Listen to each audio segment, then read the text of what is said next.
Ya Arhamar Rahimin, irhamna.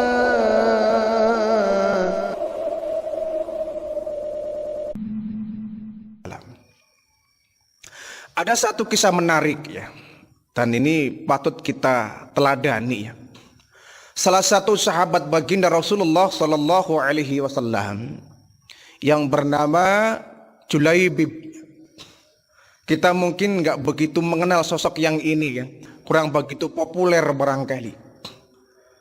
Tetapi Julaibib ini sahabat Nabi yang istimewa. Karena apa? Ketika meninggal itu langsung Nabi yang memapah, yang membopong, yang menggendong. Bahkan Nabi yang mengkafani, Nabi yang menyolati, Nabi yang membawakan ke liang kubur. Masya Allah ini. Jarang-jarang ada sahabat yang, bahkan yang lain merasa iri nih. Julaibib luar biasa ini. Sangat disayang oleh baginda Rasul. Ketika meninggal, Nabi yang menggendong sendiri, membopong sendiri. Langsung Nabi yang mengkafani, Nabi yang mengsolit, Nabi pula yang meletakkan dia ke liang kubur. Luar biasa nih Julaibib. Sampai menimbulkan iri di kalangan sahabat yang lain. Padahal Julaibib ini orangnya sangat penuh dengan kekurangan ya. Adalah orangnya hitam kulitnya ya, pendek, bungkuk, pakai bajunya juga lusuh, mukanya juga sudah nggak enak dilihat.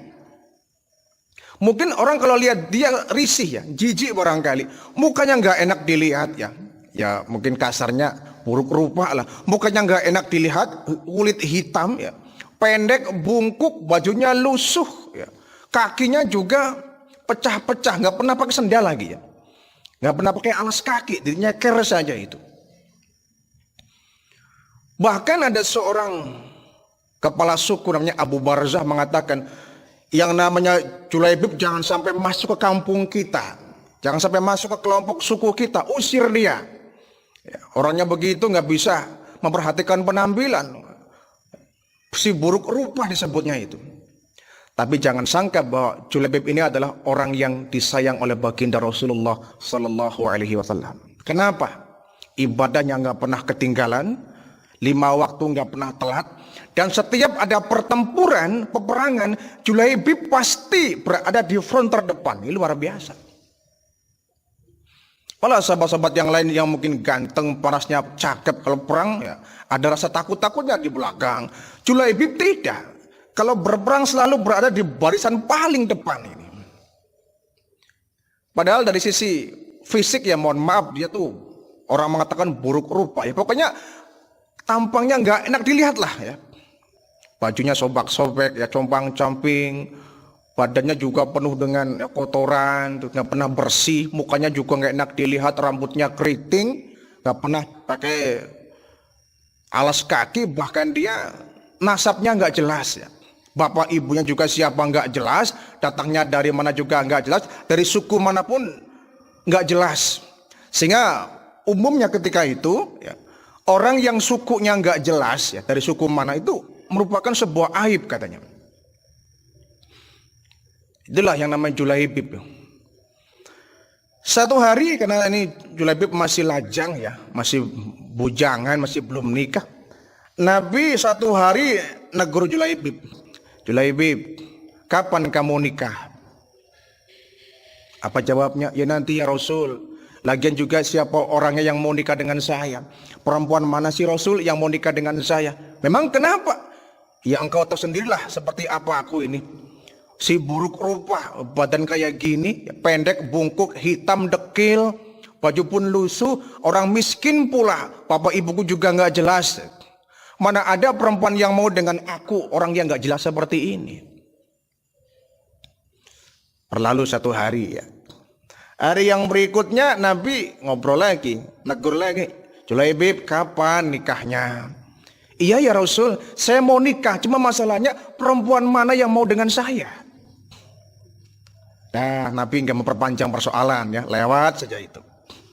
Nah, hari yang ketiga Nabi baru serius itu. Julaibib, kapan kamu mau nikah? Iya ya Rasul, pokoknya saya akan nikah kalau ada perempuan yang mau dengan saya. Nabi kemudian Julaibib, kalau begitu kau siap nikah? Siap ya Rasul. Baik kalau begitu ikut saya. Kemana ya Rasul? Udah pokoknya ikut saya. Nabi menggandeng tangan Julaibib, jalan tanpa tahu ini Julaibib mau kemana. Ternyata Nabi mau membawa Julaibib. Ada seorang bangsawan, orang kaya raya yang memiliki putri yang sangat begitu cantik. Nabi bertujuan membawa Julaibib ini untuk nikahkan dengan anaknya orang kaya ini. Nah ini kan masalah baru ini, bayangkan kan. Bayangkan saja, orang kaya, bangsawan, anaknya cantik jelita, mau dinikahkan dengan Julaibib yang nasabnya nggak jelas, datangnya dari mana, buruk rupa lah gitu. Kemudian sampai di rumah itu, ya Rasul saya mau dibawa ke mana? Udah pokoknya ikut saya. Terus digandeng, luar biasa tuh. Tangan Julaibib yang hina, yang kotor, yang dekil, yang hitam dipegang oleh baginda Rasulullah Sallallahu Alaihi Wasallam. Ini sebuah suatu kehormatan nih. Suatu kehormatan ketika orang dipegang oleh tangan baginda Rasul, subhanallah. Ini Julaibib. Sampai di satu rumah, Nabi ketok pintu. Assalamualaikum. Dari dalam, kayak ada suara baginda Rasul. Waalaikumsalam. Ketika dibuka, benar. Ya Rasulullah, ada gerangan apa kau bisa hadir ke rumahku? Ini satu kehormatan ya Rasul. Begini Pak, anakmu yang cantik, putrimu yang cantik akan saya lamar. Mendengar kata-kata akan saya lamar itu orang tadi gembira luar biasa. Ya Rasulullah, betapa gembiranya aku mendengar kalimat itu. Engkau mau meminang putriku, dan aku sangat bangga ketika aku menjadi seorang mertua dari seorang nabi. Aku bahagia ya mendengarnya. Nanti dulu kata benar Rasul. Bukan untuk saya, bukan untukmu, iya. Lalu untuk siapa? Untuk orang yang di sampingku nih, Julaibib. Kaget dari semula berbinar gembira, muka cerah, langsung busam mukanya itu. Ya Rasul, yang benar saja. Iya. Kau ingin meminang putriku untuk Julaibib? Iya. Waduh, langsung seperti apa tuh ya, kejatuhan. Wah, benda yang keras. Hancur perasaannya itu. Sudah senang ingin dipinang Nabi, ternyata bukan untuk baginda Rasul, tapi untuk Julaibib. Ini kan dengan muka yang sedikit asam itu. Kemudian si orang tua ini, sebentar ya Rasul, saya mau ngobrol dulu lah dengan istri saya. Ya silakan. Kemudian ngobrol lah si bapak ini ya, orang yang kaya ini dengan istrinya. Ibu, ini anak kita. Iya kenapa? Mau dilamar oleh baginda Rasul. Oh bagus kalau begitu kita dukung. Tapi bukan untuk dia. Lalu untuk Julaibib. Kaget lagi itunya. Julaibib apa nggak salah dengar saya? Iya. Nabi mau menikahkan anak kita dengan Julaibib. Iya. Aduh. Walaupun yang nyuruh Rasul, kita pikir-pikir dulu lah. Kenapa? Kita tahu lah kita bangsawan, kita orang kaya, anak kita cantik. Masa mau dinikahkan dengan Julaibib? Orang yang nggak jelas. Dari mana asalnya? Orang juga begitu, nggak bisa berpelan-pelan rapi, dekil, ya, hitam, kotor, bungkuk, berburuk rupa. Masa mau nikah dengan anak kita? Eman sekali. Nah, kebetulan sekali perdebatan antara ibu dan bapak ini didengar oleh putrinya. Wahai ayah, siapa yang akan meminang saya? Nabi Muhammad Rasulullah. Oh kalau begitu kita patut bersyukur, aku akan menjadi istri sang Nabi. Ntar dulu, kamu jangan senang dulu. Kenapa? Rasulullah menikahkan kamu bukan untuk dia sendiri. Lalu untuk Julaibib. Iya. Sahabat baginda Nabi yang hitam itu? Iya. Pokoknya bapak nggak setuju kalau kamu nikah dengan dia. Ini anak rupanya anak yang sangat soleh luar biasa. Ya, mendengar bapaknya menolak, dia agak marah. Wahai bapakku, sangat tidak pantas kalau bapak menolak kemauan Allah dan kemauan baginda Rasulullah. Kalau bapak menolak kemauan Rasulullah, artinya bapak sudah menentang baginda Rasul. Sedangkan Allah mengatakan bahwa wahai orang yang beriman, istajibu lillahi wali rasul illa da'akum. Kau harus penuhi panggilan Allah, panggilan Rasul ketika dia menyerumu, memanggilmu, mengajakmu. Tidak sepantasnya seorang mukmin, seorang muslim menolak apa yang menjadi ketetapan baginda Rasul. Lalu bagaimana? Saya siap Bapak. Kamu siap? Iya. Biarpun kita orang kaya, banyak harta, kita bangsawan, bahkan mungkin rupaku sangat cantik, tapi aku rela menikah dengan siapapun, sama Julaibib sekalipun, kalau itu atas perintah dari baginda Rasulullah Sallallahu Alaihi Wasallam. Kita nggak boleh menolak apapun yang diinginkan oleh baginda Rasul. Kita nggak boleh menolak apapun yang diminta oleh Rasulullah. Ini anak yang luar biasa. Bapaknya nunduk dengan lusuh. Dalam hatinya dia membenarkan. Membenarkan ucapan sang anaknya ini benar yang diucapkan. Betul, aku setuju. Cuma, kenapa sih sama Julaibib? Bagaimana kata orang ya? Putriku yang cantik menikah dengan Julaibib yang seperti itu. Tapi bagaimanapun ini merupakan kehendak dari Rasulullah. Sang ayah ini kemudian nggak bisa menolak. Akhirnya dengan berbagai macam pertimbangan, si bapak ujungnya pun merestui. Nikahlah Julaibib dengan sang putri cantik ini. Ya walaupun agak ikhlas begitu ya, tapi bagaimana? Nabi yang berkehendak, Nabi yang minta. Nikahlah Julaibib dengan seorang putri yang cantik ini. Singkat cerita, ketika selesai menikah, ya, siang menikah, malamnya itu kan mestinya berbahagia ya. Orang bilang malam pertama itu. Siang nikah, malamnya itu merupakan malam pertama betapa bahagianya seorang pengantin, sepasang pengantin yang menikmati malam pertamanya ini. Termasuk Julaibib ini bahagia luar biasa, nggak dibayangkan saya yang hina ini, yang tidak bagus rupa ini, yang penuh dengan kekurangan ini bisa dimiliki oleh perempuan cantik. Bisa memiliki seorang perempuan yang begitu indah. Malam pertama begitu luar biasa. Tapi Julaibib ini kemudian ketika sedang menikmati indahnya malam pertama, dia mendengar di luar sana ada rame-rame. Ada apa ya? Kok di luar ada rame-rame? Kemudian Julaibib ini keluar dari kamar, keluar dari rumah melihat.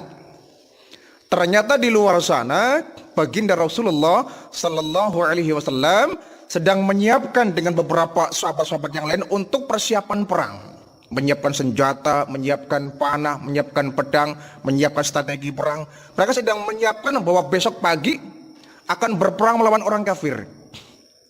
Kata Julaibib, ya Rasul, malam ini kita mau pergi berperang? Iya. Harus malam ini? Iya, karena esok pagi kita harus berada di tempat di mana kita akan bertempur dengan orang-orang kafir. Baik ya Rasul, saya ikut. Saya ikut ya Rasul. Kata baginda, jangan Julaibib, kamu kan baru nikah. Udahlah kamu bersenang dulu dengan istrimu. Ini kan malam pertama kamu habis nikah, masa langsung perang? Tidak apa-apa ya Rasul, saya ikhlas berperang. Pokoknya saya ikut ya Rasul. Benar ya Rasul. Nanti kalau apa-apa gimana? Saya ikhlas apapun yang terjadi, saya ikhlas. Ini Nabi benar-benar kagum dengan sosok Julaibib ini. Malam pertama habis pengantinan bukannya bersenang-senang dengan istri, malah dia mau berangkat ikut berperang. Orang kan biasanya ngapain lah perang masih ada orang ini. Ya. Bagi Nabi pun sama. Dia mengerti betul bahwa Julaibib ini sudah lama bertahun-tahun ingin mengharapkan nikah. Begitu nikah malam pertama dia harus meninggalkan istrinya untuk pergi berperang. Julaibib, sudahlah kau jangan ikut perang dulu. Sudah ada yang lain ini kok, masih banyak. Gak apa-apa ya Rasul, saya pokoknya ikut perang. Ya sudah kalau begitu kau izin sama istrimu. Ya. Setelah izin, kemudian Julaibib ini menyiapkan pedangnya. Dia berangkat bersama rombongan yang lain untuk melaksanakan perang jihad fisabilillah. Ya. Nah, sebelum sempat menikmati malam pertama ini, baru juga mulai awal malam pertama dia sudah berangkat untuk pergi berperang. Terjadilah peperangan yang berkecambuk ya antara kaum muslimin dengan orang-orang kafir. Setelah berperang, nasib tragis menimpa kepada Julaibib ini. Dia terbunuh dalam perang, dia gugur fisabilillah. Bayangkan sekali ini, belum sempat menikmati malam pertama, bahkan mungkin belum menyentuh istrinya. Dia langsung pergi untuk berperang. Sudah begitu dia gak selamat lagi. Di peperangan dia terbunuh. Dia terhunus oleh pedang. Dia gugur sebagai fisabilillah, orang-orang yang syahid. Tapi memang Julaibib ini dalam peperangan, menurut riwayat mengatakan, dia dalam perang sudah berhasil membunuh 7 orang kafir. Nah, ketika perang selesai, Nabi kemudian mengumpulkan para tentaranya, orang-orang kaum muslimin, para sahabat. Coba hitung sahabatku, ada semua enggak? Ada ya Rasul. Komplit ya Rasul. Nabi ngecek, si ini, ada sini. Tapi Nabi enggak menemukan Julaibib. Kata Nabi, ada yang kurang ini. Enggak komplit, ada yang kurang ini. Enggak ada ya Rasul, semuanya ada kok. Semuanya ada. Coba cek lagi. Memang sahabat ini kurang memperhatikan Julaibib ya. Dianggapnya dia angin lalu aja itu, enggak dihitung sebagai pasukan Islam. Jadi dianggapnya diabaikan saja Julaibib. Jadi ketika enggak ada, dibilangnya memang mereka enggak ngurusin Julaibib itu. Ya Rasul sudah komplit, enggak ada yang kurang. Siapa kal? Dicek lagi. Komplit ya Rasul, tidak. Aku kehilangan 1 orang. Siapa ya Rasul? Julaibib, iya. Julaibib ini kok nggak ada? Cari dia. Dicarilah Julaibib ini di seluruh penjuru medan perang ya. Ternyata betul ditemukan sudah nggak bernyawa. Badannya penuh dengan hantaman ya, sabetan pedang. Darah mengucur di sekujur tubuhnya. Dan di samping jasadnya ini berjatuhan pula bergelimpangan 7 orang ya, orang kafir yang awalnya dia berhasil ditumbangkan oleh Julaibib ini. Ya Rasul ya, Julaibib meninggal dunia, dia gugur. Inna lillahi wa inna ilaihi raji'un. Sempat Nabi sedih, ya Allah Julaibib, sudah saya bilang kau nggak usah ikut perang. Kau nikmatilah malam pertama kamu dengan istrimu. Ini kan akibatnya kau belum pernah menikmati indahnya berumah tangga. Belum pernah menikmati indahnya malam pertama, bahkan belum pernah menyentuh perempuan mulai. Kau sudah dipanggil oleh Allah. Nabi langsung yang bawah itu. Jasadnya oleh Nabi diangkat dengan tangan beliau sendiri. Diangkat, dibopong ya. Kemudian dibersihkan tubuhnya. Dipakaikan kain kafan. Nabi juga yang langsung menyolatkan. Dengan sangat perasaan sedih, Nabi pun membopong dia, dibawa ke liang kubur. Dan Nabi langsung yang menguburkan. Julaibib ini. Sampai-sampai sahabat yang lain pun merasa iri. Luar biasa ini Julaibib ini. Orang seperti ini kok Nabi perhatian betul ya. Nabi langsung yang mengangkatnya itu.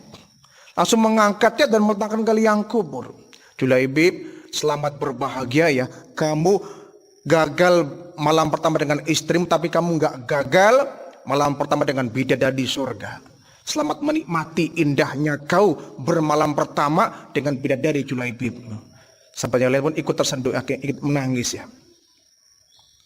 Kemudian dikuburlah Julaibib ini, disampaikan kepada istrinya. Ya tentu menangis.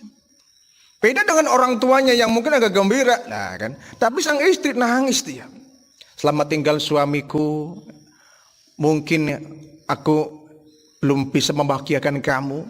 Aku belum bisa melayani hakmu sebagai seorang suami. Malam pertama kita gagal, tapi kau berani untuk mentaruhkan nyawa kamu untuk agamamu, untuk Islam, demi baginda Rasul, demi Islam. Kau rela meninggalkan kesenangan dunia Julaibib, suamiku. Selamat tinggal dan kita akan berjumpa. Nanti kita akan bermalam pertama nanti saat kita di surga nanti. Tunggu aku suamiku, aku kelak pasti akan menyusulmu di surga dan kita akan berbahagia di sana. Ini kata istrinya dengan berlinang air mata. Dan betul ya, kata Rasul, Julaibib ini sedang ditunggu oleh puluhan bidadari surga.